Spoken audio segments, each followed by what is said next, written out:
መንገዴን አቅናው መንገዴን አቅናው መንገዴን አንተ ታውቃለህ የልቤን አንተ ታውቃለህ የውስጤን አንተ ታውቃለህ የፊቴን። በስመ አብ ወወልድ ወመንፈስ ቅዱስ አሐዱ አምላክ አሜን። ሰላም የተወደዳችሁ የቻናላችን ቤተሰቦች እንደምንሰነበታችሁ። ዛሬ በዓለማችንና በቤተክርስቲያናችን ታሪክ ውስጥ ስሙ በታላቅ ክብር የሚነሳውን የምስራች ነጋሪውን የታላቁን የሊቀ መላእክት የቅዱስ ገብርኤል ተራዳኢነትና ሚና በመጽሐፍ ቅዱስ መነጽር እንመለከታለን። እንኳን ለቅዱስ ገብርኤል በዓል አደረሳችሁ። ብዙዎቻችን ቅዱስ ገብርኤል ረዳቴ ነው እንላለን። ነገር ግን ይህ ተራዳኢነት በመጽሐፍ ቅዱስ ውስጥ እንዴት ተገልጿል?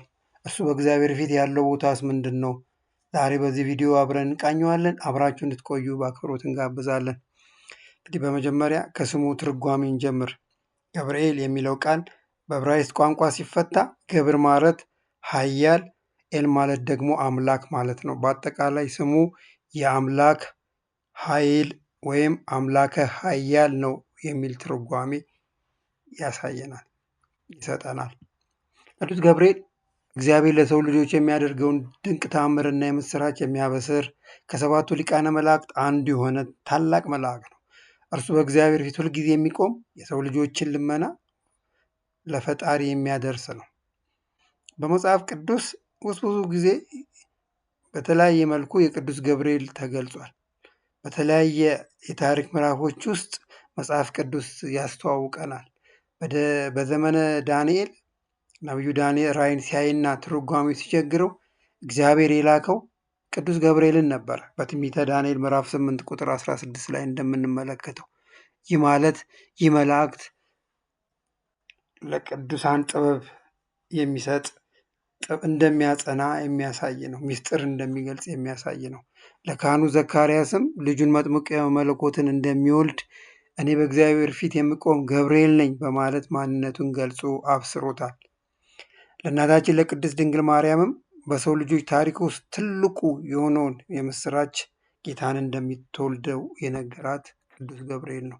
ሉቃስ ወንጌል ምዕራፍ 1 ቁጥር 26 ላይ እንደምናነባው እንግዲህ ተራዳኢነት ስንል በቤተክርስቲያናችን አስተምሮ መሰረት ያው መልአክ ከእግዚአብሔር ውጭ የራሳቸው የሆነ መለኮታዊ ኃይል የላቸውም። ነገር ግን እግዚአብሔር የሰጣቸውን ጸጋ ተጠቅመው የሰው ልጆችን ከክፉ እንዲጠብቁና ጸሎታችንን ወደ ፈጣሪ እንዲያሳርጉ ተመድበዋል።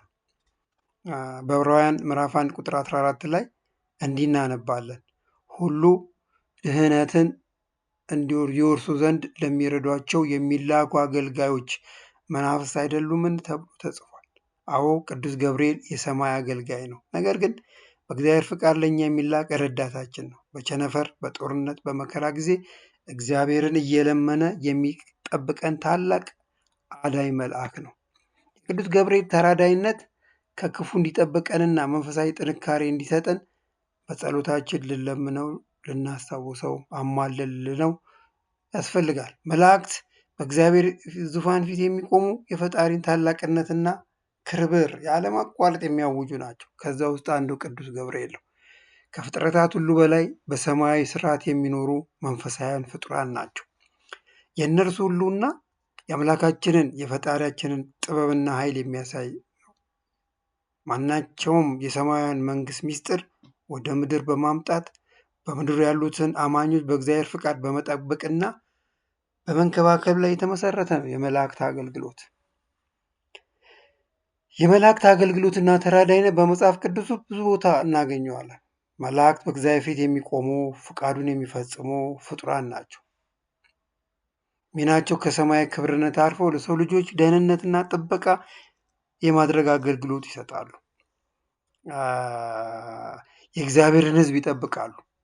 መዝሙረኛው ዳዊት በመዝሙር 33 ቁጥር 7 ላይ እንደገለጸው የእግዚአብሔር መልአክ በሚፈሩ ሰዎች ዙሪያ ይሰፍራል ያድናቸውማል ተብሎ እንደተጻፈ ሰዎችን ይጠብቃሉ። የጥበቃ ተልዕኮ አላቸው።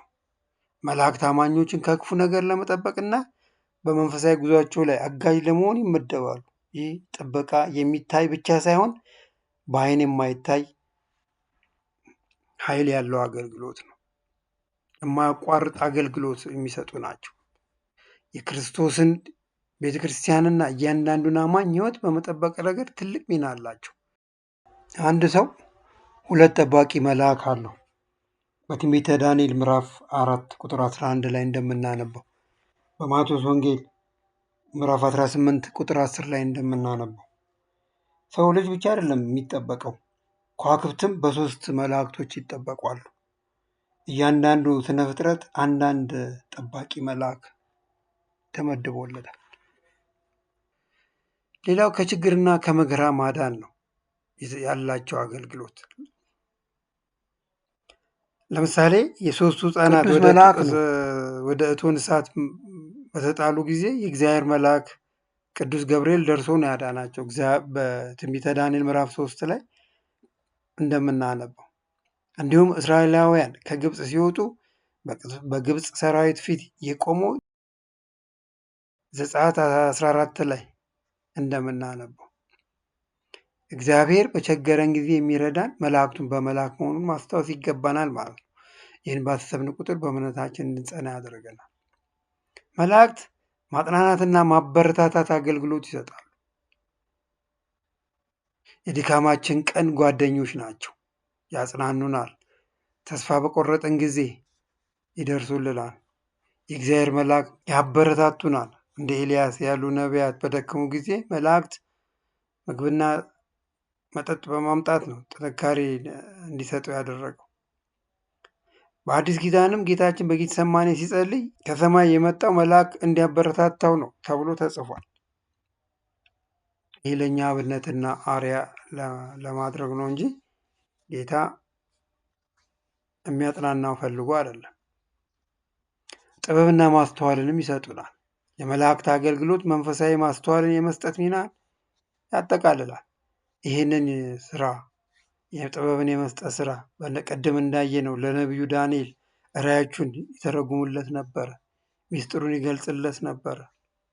ስለዚህ መላእክት የእግዚአብሔር ሚስጥርና ፍቃድ ለሰው ልጆች በማብራራት ረገድ የሰማይ መልእክተኞች ናቸው። እኔ በእግዚአብሔር ፊት የምቆሙ ገብርኤል ነኝ ማለት በሉቃስ 1 ላይ እንደተጠቀሰው መልአክ ከእግዚአብሔር ዘንድ የሚመጣውን እውነት ለሰው ልጆች የማድረግ ታላቅ ኃላፊነት አላቸው። ጸሎትን ያሳርጋሉ። መላእክት የእግዚአብሔርን ዙፋን የሚያገለግሉ እንደመሆናቸው መጠን የቅዱሳንን ጸሎት ወደ እግዚአብሔር በማድረስ ረገድ የጸሎት አጋሮቻችን ናቸው። ይህ አገልግሎት ዘርፍ አማኞች በጸሎት ውስጥ ብቻውን እንዳልሆነ አንድ አማኝ ብቻውን እንዳልሆነ የሚያረጋግጥ ነው። እናጠቃልል። ቅዱስ ገብርኤልና ሌሎች መላእክት የእግዚአብሔር ታማኝ አገልጋዮች ናቸው።